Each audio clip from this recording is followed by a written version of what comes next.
Dear students, welcome back to the biology classes and we are continuing the topic that is heterotrophic nutrition.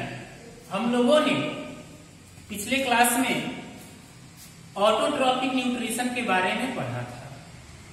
Students, आप लोग को autotrophic nutrition मुझे उम्मीद है कि समझ में आई होगी। ऑटोट्रॉपिक न्यूट्रिशन क्या था, एक बार थोड़ा सा रिवाइज कर लेते हैं। तो ऑटो मीन्स होता है सेल्फ एंड ट्रॉप्स मीन्स होता है न्यूट्रिशन। तो वैसे ऑर्गेनिज्म जो अपना भोजन स्वयं बनाते हैं उनको हम लोग ऑटोट्रॉपिक न्यूट्रिशन कहते हैं। क्लियर? उसमें हम लोगों ने देखा था फोटोसिंथेसिस। ऑटोट्रॉपिक में ऑर्गेनिज्म जो थे वह फोटोसिंथेसिस के माध्यम से अपना भोजन क्या करते थे, स्वयं बनाते थे। और आपको पता है कि फोटो का मतलब होता है लाइट और सिंथेसिस का मतलब होता है प्रिपेयर। तो लाइट के प्रेजेंस में वो अपना भोजन स्वयं बनाए थे, इसीलिए हम उनको क्या बोल रहे थे, ऑटोट्रॉपिक न्यूट्रिशन। और उस प्रोसेस को हम लोग फोटोसिंथेसिस बोले थे।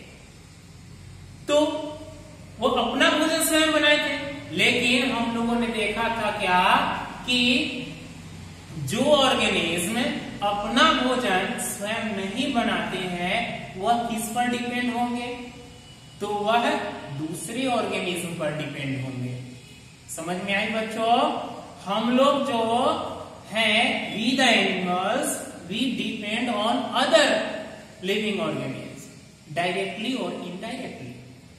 अब जैसे बहुत सारे जानवर डायरेक्टली प्लांट पर डिपेंड रहते हैं भोजन के लिए, लेकिन हम लोग डायरेक्टली प्लांट पर भोजन के लिए डिपेंड नहीं रहते हैं, हम लोग इनडायरेक्टली डिपेंड रहते हैं। हम लोग भोजन को क्या करते हैं, प्लांट के पार्ट्स को पकाकर क्या करते हैं, खा जाते हैं। तो हम लोग हेटेरोट्रॉपिक कहलाएंगे। हम लोग कौन सा न्यूट्रिशन और हम लोग कौन सा मोड हो गए बच्चों, वी आर हेटेरोट्रॉपिक। तो हेटेरोट्रॉपिक का मतलब समझ लीजिए बच्चों, हेटेरो मीन्स होता है अदर। क्या होता है, अदर। एंड ट्रॉप्स मीन्स हो गया न्यूट्रिशन। ट्रॉप्स मीन्स क्या हो गया, न्यूट्रिशन। यानी कि वैसे ऑर्गेनिज्म जो दूसरे ऑर्गेनिज्म पर भोजन के लिए डिपेंड हो वह क्या कहलाएंगे, हेटेरोट्रॉपिक न्यूट्रिशन। वह ग्रीन प्लांट को छोड़कर दुनिया में जितने भी ऑर्गेनिज्म हैं वह सारे के सारे हेटेरोट्रॉपिक ऑर्गेनिज्म हैं। हम लोग हो गए, बहुत सारे जानवर हो गए, सांप हो गए, बिल्ली हो गए, चूहा हो गया, हाथी हो गया, इवन मकड़ा हो गया, स्पाइडर, सब के सब क्या हो गए, हेटेरोट्रॉपिक ऑर्गेनिज्म हो गए। बच्चों, उम्मीद है आप लोग हेटेरोट्रॉप्स का मतलब समझे होइएगा कि hetero means other and trophs means क्या होता है बच्चों, nutrition. Hetero means other and trophs means nutrition. तो यहां पर आपका डिफिनीशन दिया गया है हेटेरोट्रॉपिक न्यूट्रिशन का। Those organisms derive their food from other organisms। यानी कि वैसे ऑर्गेनिज्म जो कि अपना भोजन दूसरी ऑर्गेनिज्म से प्राप्त करते हैं क्या कहलाते हैं, हेटेरोट्रॉपिक। अब जैसे हम लोग प्लांट से भोजन प्राप्त करते हैं कि नहीं करते हैं, हम लोग प्लांट से सब्जियां लाते हैं, हम लोग प्लांट से चावल लेते हैं, हम लोग प्लांट से गेहूं लेते हैं, हम लोग प्लांट से फल लेते हैं। तो दूसरे ऑर्गेनिज्म से डिराइव कर रहे हैं ना, सो हम लोग क्या हो गए, हेटेरोट्रॉपिक ऑर्गेनिज्म हो गए, हेटेरोट्रॉप्स हो गए।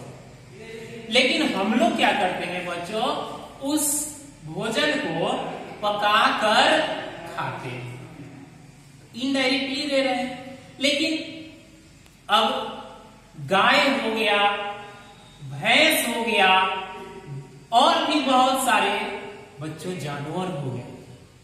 वो लोग क्या करते हैं? वो लोग के पास गैस चूल्हा होती है क्या? नहीं ना। पिछले क्लास में हम लोगों ने देखा था।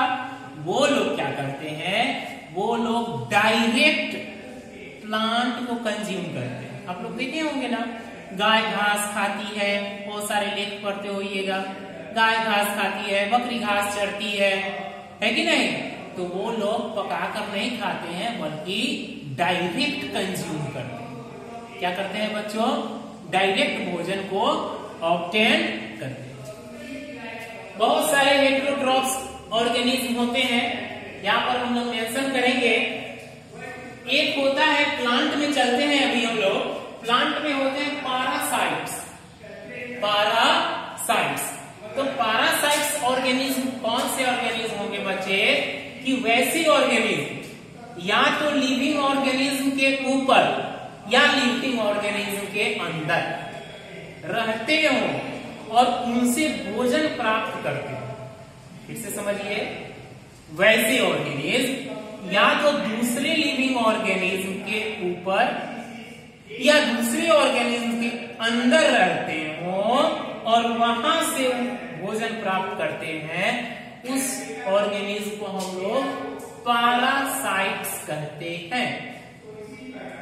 उस ऑर्गेनिज्म को हम लोग क्या कहेंगे? पैरासाइट्स। जैसे टैपवर्म, ल्यूकवर्म, बुकवर्म होता है ना, वो सब पैरासाइट्स कहलाते हैं। हमारे सर में जू हो जाती है, these are also called parasite, है ना। और वो हमारे अंदर से न्यूट्रिशन क्या करते हैं? कंज्यूम करते हैं, लेते हैं। तो हमारे वैसे ऑर्गेनिज्म जो दूसरे ऑर्गेनिज्म के अंदर रहते हैं, तो दूसरे ऑर्गेनिज्म क्या कहलाते हैं? होस्ट कहलाते हैं। नहीं समझ में आई? देखिए, अब बच्चों एक एग्जांपल लेते हैं। आपके घर, अभी तो लॉकडाउन चल रही है, आपके घर कोई गेस्ट आते हैं ना, तो क्या करते हैं? आपके घर में जो बिस्किट्स, चाय वगैरह जो रहती है वो खाते हैं ना। भले वो छीन कर नहीं खाते, लेकिन आप देते हैं ना उनको नाश्ता करने के लिए। तो आपके घर आपके गेस्ट आए और आपने उन्हें भोजन कराया, तो वह गेस्ट क्या हो गए? पैरासाइट्स। ऐसे वो पैरासाइट नहीं है, आपको समझाने के लिए बोल रहे हैं, लेकिन आपके गेस्ट क्या हो गए? वो पैरासाइट हो गए। और आप क्या हो गए? होस्ट हो गए। क्या हो गए बच्चों? होस्ट। पैरासाइट को हम लोग मेहमान समझ लीजिए, और आप उनकी खातिरदारी करते हैं, तो मेहमान, मेजबान, मेहमान नवाजी, मेजबान हो गए।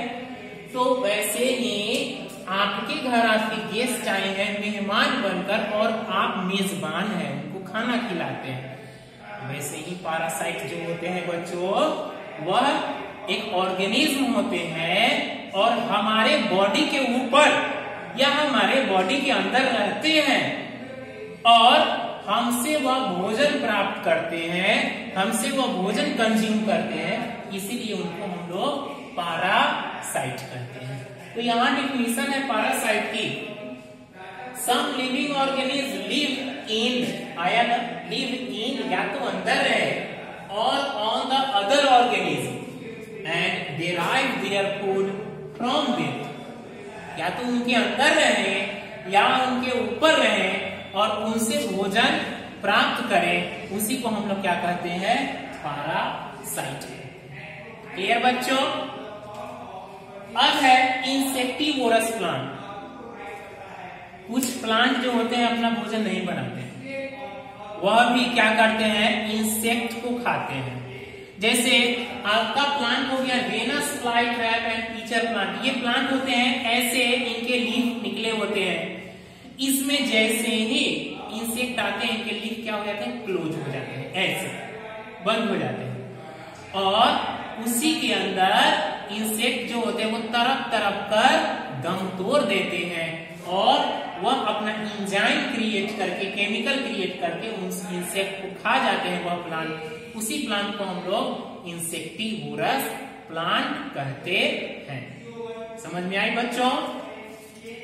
अब दूसरा है सैप्रोफाइट। सेप्रोफाइटिक क्या है बच्चों? तो वैसे ऑर्गेनिज्म, सेप्रोफाइटिक मीन्स वैसे ऑर्गेनिज्म जो कि सड़े गले चीजों को खाते हैं। ध्यान से सुनिएगा, वैसे ऑर्गेनिज्म जो कि सड़े गले चीजों को खाते हैं उनको हम लोग सेप्रोफाइटिक ऑर्गेनिज्म कहते हैं। जैसे फंगस, फंगस का प्लांट देखे हैं ना, मशरूम देखे हैं, दीज आर कॉल्ड सेप्रोफाइट। वह सड़े गले चीजों को क्या करते हैं? खाते हैं। वो भी प्लांट ही होते हैं और उसको खाकर अपने जीवन को चलाते हैं। उसको हम लोग क्या कहते हैं? सेप्रोफाइटिक ऑर्गेनिज्म कहते हैं। The organism derive their food from dead and decaying organisms is called saprophytes. Example fungus. अब दूसरा है सिम्बायोसिस। क्या है बच्चों? सिम्बायोसिस। सिम्बायोसिस करने का मतलब फंगस। एक होता है फंगस। बच्चों यहां ध्यान दीजिए। अब देखिए, अभी जस्ट मैंने आपको बताया फंगस अपना भोजन नहीं बनाते हैं, सड़े गले चीजों पर डिपेंड रहते हैं। और एक होता है अलगी। क्या होता है? अलगी। यह भोजन बनाती है लेकिन इसके पास ना रूट होती है ना सूट होती है। तो रूट नहीं होगी तो वाटर एब्जॉर्ब करेगा क्या? नहीं ना करेगा। तो फंगस क्या करता है बच्चों? वाटर और मिनरल देता है किसको? अलगी को। और अलगी भोजन बनाती है। समझ रहे हैं ना? यह फंगस क्या करता है? वाटर और मिनरल देता है किसको? अलगी को।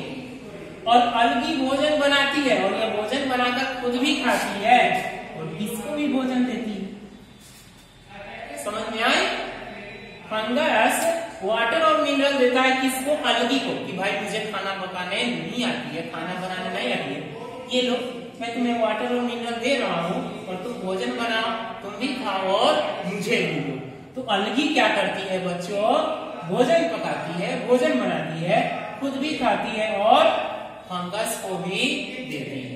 इस प्रोसेस को हम लोग सिम्बायोसिस करते हैं।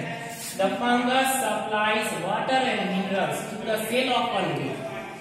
फंगस क्या करता है?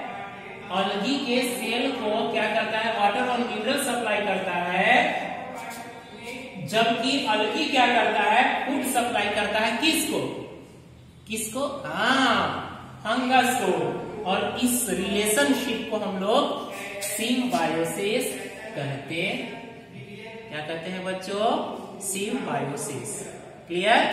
आज की टॉपिक यहीं खत्म।